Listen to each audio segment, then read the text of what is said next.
ఇప్పుడు మనం స్ట్రక్చర్ ఎలా రాయాలి అనేది చూద్దాం. బుక్లెట్ ఇచ్చారనుకోండి, మీకు ఎగ్జామ్ హాల్లో మీరు బుక్లెట్ తీసుకున్నప్పుడు ఈ బుక్లెట్లో అటెంప్ట్ చేసేటప్పుడు ఏ సబ్జెక్ట్ అయినా సరే క్వశ్చన్స్ ఎలా అటెంప్ట్ చేయాలి అనేది మీరు ఫస్ట్ కాన్సన్ట్రేషన్ చేయండి.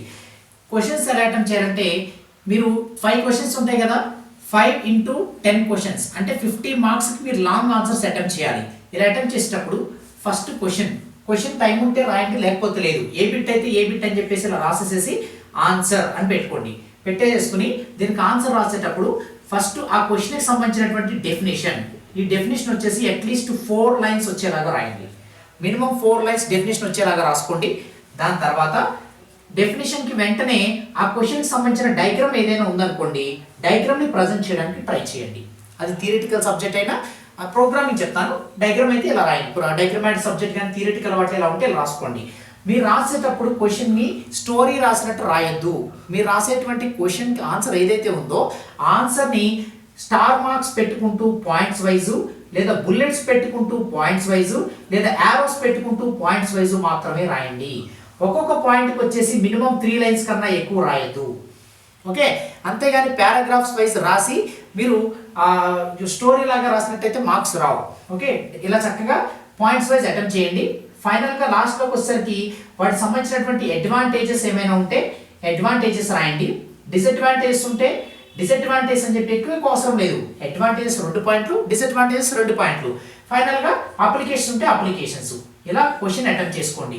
ఏ క్వశ్చన్ అయినా సరే, అది ఏ బిట్ అవని, బి బిట్ అవని, లాంగ్ ఆన్సర్ అవని, ఏదైనా సరే థియరిటికల్ సబ్జెక్ట్ కానీ అలాంటి వాటిలో ఇలా అటెంప్ట్ చేసుకోండి. అదే మ్యాథమెటికల్ ప్రాబ్లం అనుకోండి, డైరెక్ట్గా మీరు సొల్యూషన్ చేసుకుంటూ వెళ్ళిపోవడం, దట్స్ ఫైన్. బట్ మన ప్రోగ్రామింగ్ సబ్జెక్ట్ రాసేటప్పుడు ప్రోగ్రామింగ్ సబ్జెక్ట్లో ఫస్ట్ ఏం రాసుకోవాలి? డెఫినేషన్ రాయాలి. ప్రోగ్రామింగ్ సబ్జెక్ట్ కూడా డెఫినేషన్ ఒక 3 లైన్స్ రాసి then you can write a syntax. ఆ ప్రోగ్రామ్ సంబంధించినటువంటి ఆ కాన్సెప్ట్ సంబంధించిన సింటాక్స్ రాయాలి. Then you can go for example program కంపల్సరీగా రాయాలి. C++, Java, Python, web technologies ఇలాంటి ప్రోగ్రామింగ్ లాంగ్వేజ్ చదివేటప్పుడు మీరు ఖచ్చితంగా ఏం రాయాలి? డెఫినేషన్ ఒక 4 లైన్స్, సింటాక్స్ విత్ బాక్స్లో పెట్టాలి, ఎగ్జాంపుల్ ప్రోగ్రామ్ మొత్తం ఇక్కడ రాసుకోవాలి. మీకు అంతగా రాసిన తర్వాత ఇంకేమైనా ఎక్స్ప్లెయిన్ చేయాలి, 4 or 5 పాయింట్స్ ఉన్నాయి అనుకుంటే దాని తర్వాత ఎక్స్ప్లెనేషన్ చేయండి. ఇది ప్రోగ్రామింగ్ సబ్జెక్ట్స్ అటెంప్ట్ చేసే విధానం. థియరిటికల్ సబ్జెక్ట్స్ అటెంప్ట్ చేసే విధానం ఇది. ప్రాబ్లమాటిక్ సబ్జెక్ట్ అయితే మ్యాథమెటికల్ M1, M2 లేకపోతే డిస్క్రిట్ మ్యాథమెటిక్స్ ఇలాంటి ప్రాబ్లమ్స్ రాసేటప్పుడు డైరెక్ట్గా మీకు ప్రాబ్లం తెలుసు కాబట్టి ఆ ప్రాబ్లమ్ సంబంధించినటువంటి సొల్యూషన్ డైరెక్ట్గా చేసుకుంటూ వెళ్ళిపోండి. ఓకే, ఇలా మీరు ఎగ్జామ్లో అటెంప్ట్ చేసినట్లయితే ఖచ్చితంగా మీకు పాస్ అయినా సరే, మీరు how to pass the exam అన్నా 100% క్రాక్ చేయాలన్నా స్ట్రక్చర్ మాత్రం ఇలాగే ఫాలో అవ్వాలి. మీకు ఎక్కువ మార్కులు రావాలని దేని మీద డిపెండ్ అయి ఉంటుంది? మీరు రాసిన కంటెంట్ మీద, మీరు రాసినటువంటి దాని మీద డిపెండ్ అయి ఉంటుంది. మీరు బాగా రాశారనుకోండి, ఆ క్వశ్చన్కి 5కి 5 మార్క్స్ వేస్తారు, లేదా 5కి 4.5 వేస్తారు. మీరు నార్మల్గా రాశారనుకోండి 3 మార్క్స్ వేస్తారు. మీరు ఏదో నార్మల్గా అటెంప్ట్ చేశారనుకోండి 2 మార్క్సే వేస్తారు.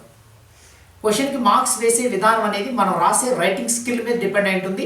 మనం కంటెంట్తో రాస్తున్నామా, నార్మల్గా రాస్తున్నామా, లేకపోతే ఎగ్జాంపుల్స్ ఇచ్చి ఇంప్రూవైజ్ చేసి రాస్తున్నామా అనేది మన మీద డిపెండ్ అయి ఉంటుంది. ఎలాబరేషన్ స్కిల్ అనేది చాలా ఇంపార్టెంట్. ఒక క్వశ్చన్కి 4 పేజెస్ అంటే 4 సైడ్స్ వచ్చే విధంగా ఎగ్జామ్ రాయడం అనేది చాలా ఇంపార్టెంట్. మినిమం 3 పేజెస్ అన్నా సరే దాటిపోతుంది థియరిటికల్ సబ్జెక్ట్కి. ప్రాబ్లమాటిక్ అంటే ఎలా వస్తే అలాగే చేస్తాం కాబట్టి నో ప్రాబ్లం. ప్రోగ్రామాటిక్ సబ్జెక్ట్ అయితే ఇలా గుర్తుపెట్టుకోండి. ఓకే, ఇది ఎగ్జామ్ చేసే విధానం.